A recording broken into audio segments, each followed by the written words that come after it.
Bonjour Cécile. Bonjour. Cécile, vous êtes archéologue de jardin. Enfin, d'abord, vous êtes archéologue et puis la passion des jardins vous a conduit à vous spécialiser.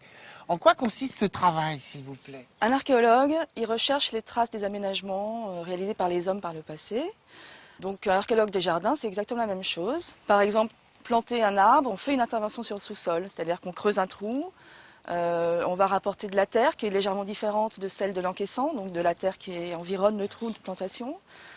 Et tout ça, on le retrouve. C'est très intéressant, c'est-à-dire qu'en fait, on prend ce miroir d'eau, par exemple.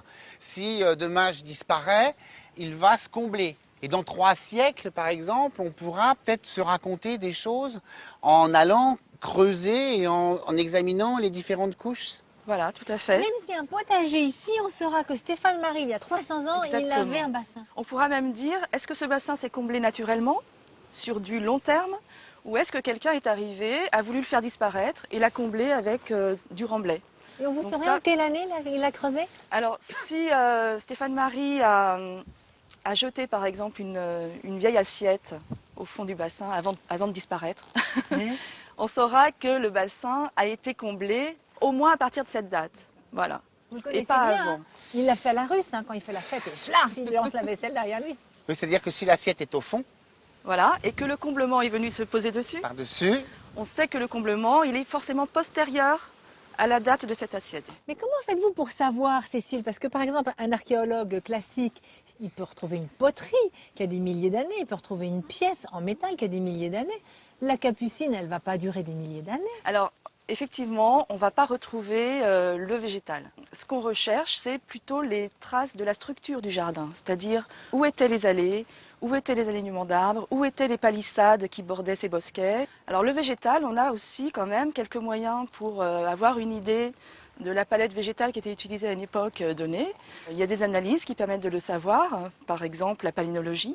On fait des prélèvements de sédiments dans lesquels on va essayer d'extraire les pollens. Et ces pollens vont être analysés. Donc c'est pas moi qui le fais, il y a des spécialistes de ça, qu'on appelle les palynologues.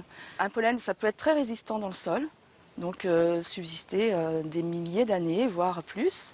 Donc si le palynologue arrive à retrouver assez de pollen pour compter et les identifier surtout, on peut avoir une idée de la palette végétale et de l'environnement végétal du jardin à une époque donnée. Les résultats qu'on nous donne seront sous forme de pourcentage. Par exemple, on va nous dire, dans l'environnement de ce site, il y avait 50% de chêne, 20% de blé. Bon. c'est vraiment un travail d'enquête de Sherlock Holmes. Exactement. C'est Surtout génial. que l'on croise plusieurs sources. On creuse le sous-sol, mais on creuse aussi dans les archives, dans la documentation historique.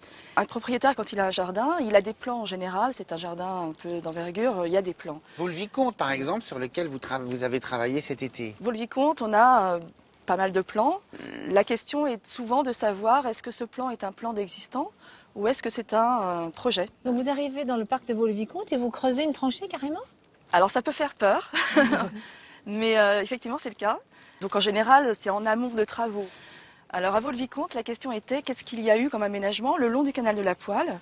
Donc effectivement on a fait une grande tranchée, plusieurs même grandes tranchées, qui nous ont permis de faire une lecture stratigraphique du terrain. C'est-à-dire on fait une tranchée et on lit les faces latérales de la tranchée, comme une part de gâteau avec les différentes couches. Une feuille. Et chaque couche a une explication. L'archéologue est là pour donner cette explication à la fois dans le temps et dans l'espace, à quoi elle correspond. Mais c'est un apport, j'imagine, essentiel pour l'histoire de l'art. Tout à fait. L'histoire de l'art des jardins qui, somme toute, est relativement jeune. Fouiller un jardin, ça n'a jamais paru très évident jusqu'à ce que, en fait, dans les années 60, une archéologue américaine s'est intéressée au jardin des riches villas romaines du sud de l'Italie, dont les restes végétaux ont été fossilisés sous les cendres du Vésuve ou d'Etna. Et c'est là où l'archéologie est née, grâce à cet archéologue qui est Wilamena Jaszczemski. Et c'est peut-être aussi le fruit de certaines évolutions techniques. Effectivement, je vous ai parlé tout à l'heure de la palynologie, mais pour aussi avoir une idée de l'environnement végétal, on peut faire appel à une autre science qui est la malacologie. C'est l'étude des petits mollusques, parce que les petits mollusques sont marqueurs de certains milieux. Donc quand on a un milieu ouvert, on a un certain type de mollusques. Quand on a des milieux fermés, boisés, on a d'autres types de mollusques. Ben merci. Merci d'enrichir notre vocabulaire Ouais. jardinier et la connaissance de nos jardins anciens. Merci Cécile. Merci à vous. Merci d'être venu jusqu'à nous. On est désolé, c'est comme ça ici. Même quand il fait beau, on n'est jamais à l'abri d'une averse, elle est tombée sur vous. Pardon. On n'a pas décidé. Merci Cécile. Merci à vous.